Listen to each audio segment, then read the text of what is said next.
Bueno, una guerra comercial que está desatada, que nos tiene además muy complicados y expectantes, sobre todo hoy día a los mercados. Estamos con un gran economista a esta hora que nos va a acompañar y a ayudar a entender el contexto de esta guerra, el escenario en el cual se encuentra Chile, en qué posición también eventualmente para negociar, ¿no es cierto? El 10% que ya se ha anunciado. Alejandro Guimpó, economista senior de la Reinvial, nos acompaña hoy día para hablar de aranceles. ¿Cómo estás, Alejandro? Muchas gracias por acompañarnos. Hola Alejandro. Hola, ¿qué tal? ¿Cómo están? Muy buenos días. Bien, buenos días. Oye, bueno, ayer nos sorprendimos con lo de Canadá. En cualquier momento llegará algo adicional también para Chile.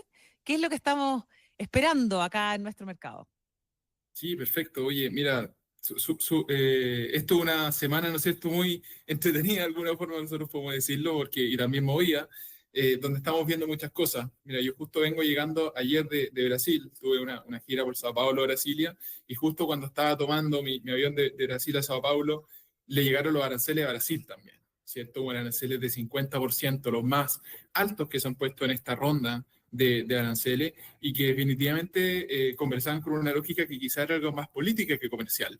¿No es cierto? Los primeros párrafos hacían mención derechamente a lo que era, ¿no es cierto?, la relación con Bolsonaro, con la Corte Suprema, etcétera.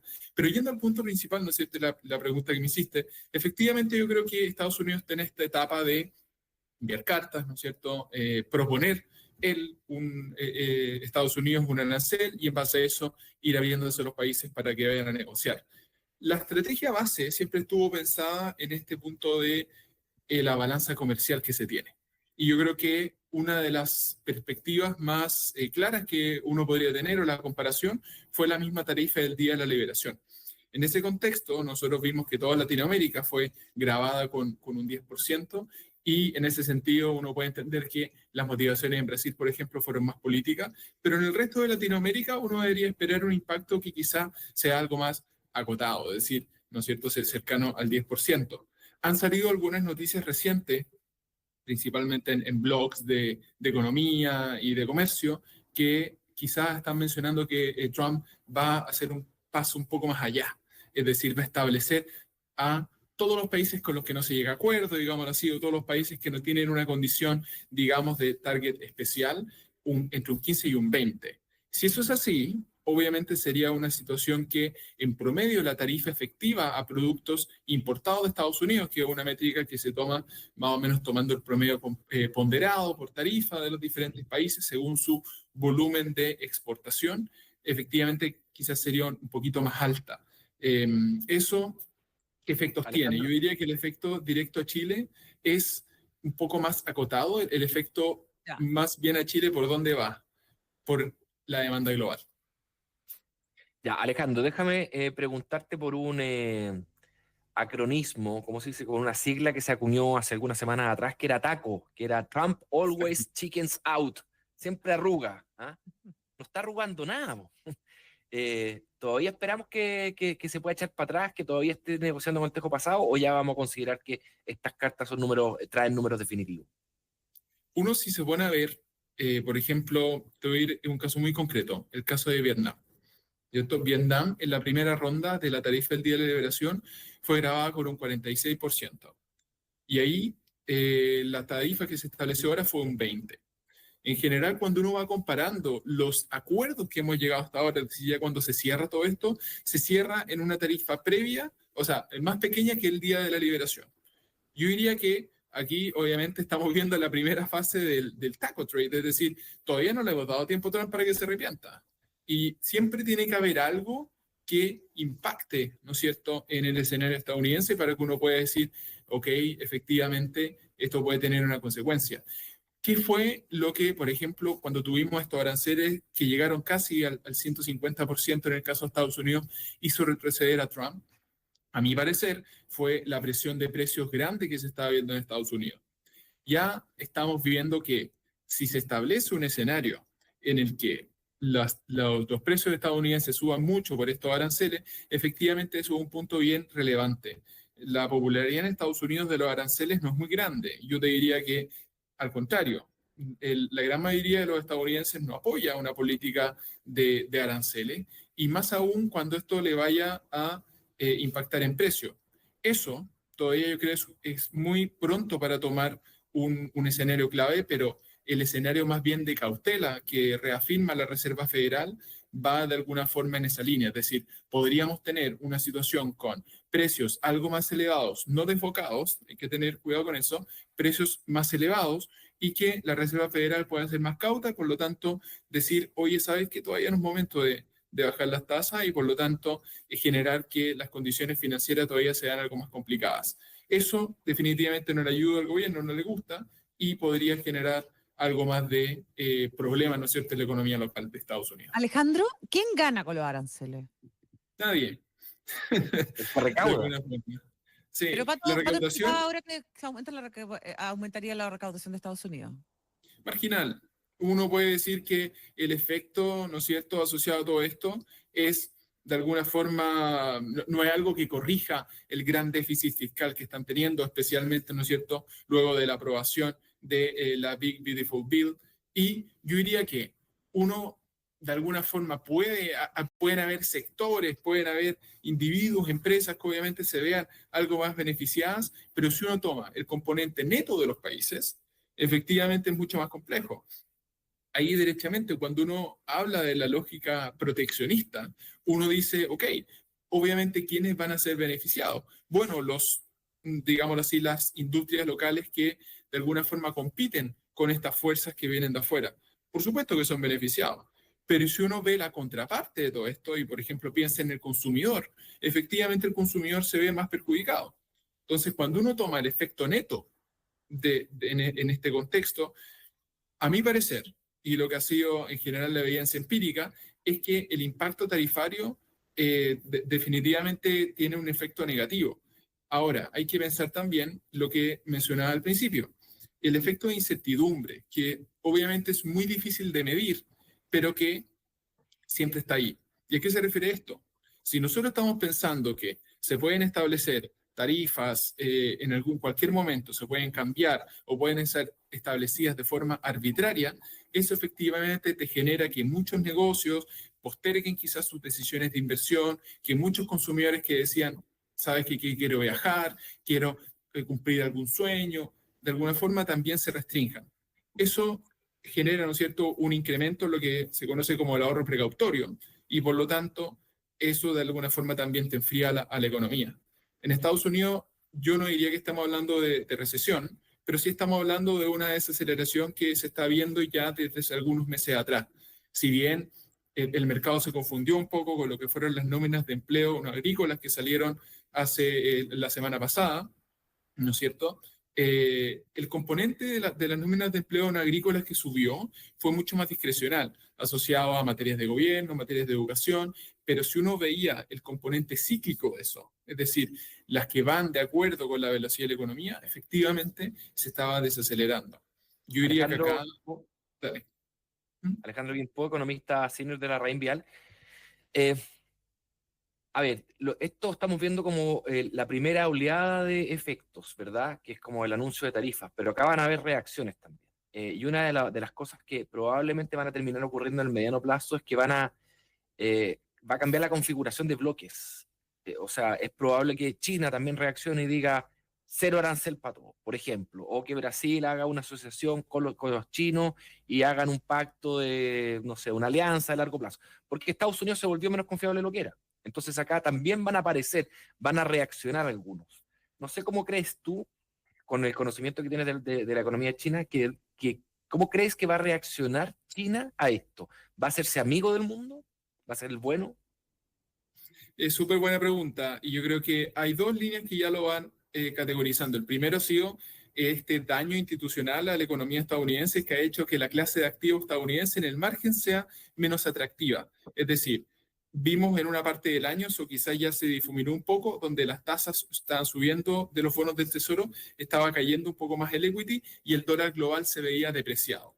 Eso ha sido aprovechado y ese balance por la retórica misma que está impulsando Lula, ¿no es cierto? La semana pasada tuvimos incluso la participación del presidente Boric en la cumbre del BRICS en Río de Janeiro, y definitivamente China está haciendo un rol fundamental en ese caso. Recordemos que China, lo que fue digámoslo así, el Día de la Liberación, desde ahí y desde incluso antes, ya venía trabajando con esta triple estrategia que era retaliar, es decir, devolver lo mismo que me está dando Estados Unidos, negociar. Y, es decir, abrirse con los diferentes países del mundo y poder tomar una postura y estimular. Y yo creo que ahí ha hecho un trabajo que quirúrgicamente es muy bueno. El hecho de hacerse amigo del mundo es algo que ya viene China trabajando con su soft power hace décadas y que ahora está de alguna forma moviendo un poco más. Es decir, China ha tenido influencias que han venido desde la forma cultural hasta ahora la forma de los negocios. Hemos visto también en el contexto y en la prensa local diversas intervenciones de empresarios diplomáticos chinos que van también por ese lado. No sé si ustedes lo vieron, pero hace ya algunos meses los grandes medios de prensa escritos de este país mostraron una página gigante que decía: los malls chinos estamos aquí para ayudar y para impulsar a la economía local, somos amigos. Yo creo que ahí, yo creo que si la buscan la van a encontrar, una página entera de diario. Entonces, yo creo que por ahí va harto. Asia emergente ya lo ha tomado de forma importante. Latinoamérica es algo que obviamente es este terreno más en disputa. Y definitivamente China se está mostrando como una postura mucho más abierta y yo creo que el mismo hecho de que Donald Trump haya grabado especialmente a Brasil, en este caso, también obedeció un poco más a ese llamado de atención por el componente BRICS. Es decir, tratar de ser tan frontal con Estados Unidos diciendo queremos impulsar una nueva moneda, ¿no es cierto? En términos prácticos es bastante difícil, completamente descartable a mi parecer, pero queremos rivalizar contra el dólar, queremos ser una alternativa ante Estados Unidos, efectivamente eso ha sido mucho más duro. No le cayó Y hay bien, claro. sí, no ha caído para nada bien, especialmente en Trump. Y hay una columna muy interesante del Financial Times que también salió hace unos días, que decía cómo es que en este contexto, cuando Donald Trump, ¿no es cierto?, es tan frontal y escoge ciertos oponentes, cómo esos mismos líderes en sus contextos propios han subido en popularidad fuertemente y han podido revitalizarse. Y tenemos ejemplos muy grandes. Por ejemplo, tenemos el caso de Macron en Francia, ¿no es cierto? Estaba súper cuestionado, tenía un gobierno que a duras penas, ¿no es cierto?, pudo escoger a su autoridad y lograr, ¿no es cierto?, el apoyo del Parlamento y se erigió, ¿no es cierto?, como este líder europeo en esta primera parte, ¿no es cierto?, de impulsar la integración y defensa europea. El canciller Merz también en Alemania con este paquete, ¿no es cierto?, de impulso en infraestructura y también el ampliamiento del gasto para el desarrollo armamentístico y de defensa de Alemania y de Europa. Ambos líderes han subido sus popularidades internas mucho porque se han de alguna forma tomado la palestra de esto. De alguna forma, eso te puede ayudar y te puede decir, mira, sabes que tomamos un compromiso global, ¿no es cierto? Los líderes del mundo están siendo globalistas cuando Estados Unidos de alguna forma está siendo más proteccionista. Te quería preguntar respecto de lo que viene para Chile, porque hay algunos reportes, como un informe de la Diego Portales, que sostiene que cerca del 8% de las exportaciones chilenas se verían afectadas directamente por la arancel en Estados Unidos y que Chile incluso es uno de los países más expuestos de la región en comparación con otros países latinoamericanos junto con Colombia y Ecuador. ¿Cómo ves justamente el contexto y la situación en la que se encuentra Chile frente a esta guerra arancelaria?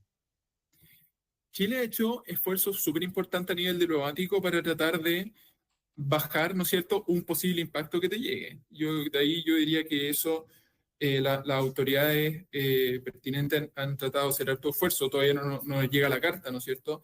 Tengo entendido y por lo tanto no podemos saber el nivel. Efectivamente, Chile, como una economía pequeña y abierta y que su base de crecimiento ha sido crecer a los ritmos del exterior, ¿no es cierto? Efectivamente está súper expuesta. Nosotros ya tuvimos, ¿no es cierto?, este anuncio del 50% del cobre, que afortunadamente no obedeció a dinámicas políticas propiamente tal, sino a una justificación estratégica de Estados Unidos. Es decir, el cobre es súper importante para nosotros, tenemos que impulsar la industria. Yo diría que ahí eso puede cambiar quizá un poquito más adelante. No lo veo tan claro. Es decir, todavía no vemos la parte de taco de este trade, ¿no es cierto? Estamos viendo el primer escenario, yo pensaría que eventualmente eso podría bajar, de decir en el próximo momento, pero efectivamente Chile tiene una exposición importante si es que esto, ¿no es cierto?, se va manteniendo. Ahora, hay que pensar que nuestro primer socio comercial sigue siendo China. Sí. Y ahí una estrategia importante de lo que pueden hacer los países es, de alguna forma, el efecto sustitución. Es decir, cómo yo puedo ser capaz de realocar, de reasignar mis exportaciones. Por ejemplo, China ha hecho un trabajo muy bueno en eso. Si uno piensa en las exportaciones chinas a Estados Unidos, se han desplomado un 30%. Muy bajo. Aún así, las exportaciones de China crecen a un 5%, totalizando todo. Entonces uno dice, oye, pero ¿dónde están yendo las exportaciones chinas?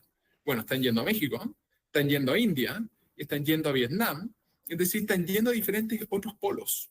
Ahí uno podría pensar, claro, quizás sea este juego de la tercerización, ¿no es cierto? Un producto chino que va a Vietnam, algo pasa y de Vietnam pasa a Estados Unidos. Eso es perfectamente factible que pase. Yo creo que muchas de esas dinámicas también se van a ir dando por ese lado. Un reacomodo, tal como decía Pato, de lo que es tanto la lógica internacional o de los bloques internacionales en términos de liderazgo, como también lo va a ser una dinámica comercial. A pesar de que estos efectos son de alguna forma bien lentos, hay que tomar eso en consideración. Todas estas transformaciones, todo esto no es de la noche a la mañana, los precios financieros reaccionan de la noche a la mañana, pero cambiar una estructura toma un tiempo importante y yo creo que ahí vamos a tener que tomar lecciones. Y un último punto, solo para destacar quizás del tema nacional, hay que tener harto cuidado, y ahí Sebastián Claro ha sido una muy buena columna al respecto, que hay que tener súper cuidado, ¿no es cierto? Ser muy cauteloso como nosotros estamos jugando este juego al medio. Es decir, no inclinarse demasiado ni para un lado ni para el otro. Porque China, Estados Unidos. Exactamente. China es nuestro principal socio, Estados Unidos el segundo. Por diferencias, ¿no es cierto? No voy a decir pequeñas porque los órdenes de magnitud son grandes, pero son nuestros dos mejores amigos, digamos así.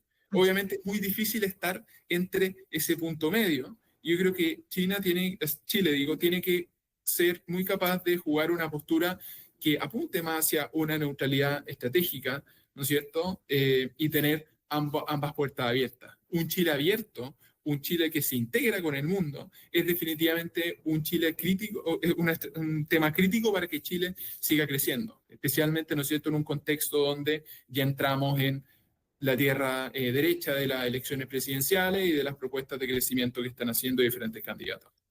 Clarísimo, excelente. Muchísimas gracias por haber estado hoy día con nosotros, Alejandro Guimpó, economista senior de La Raín Vial.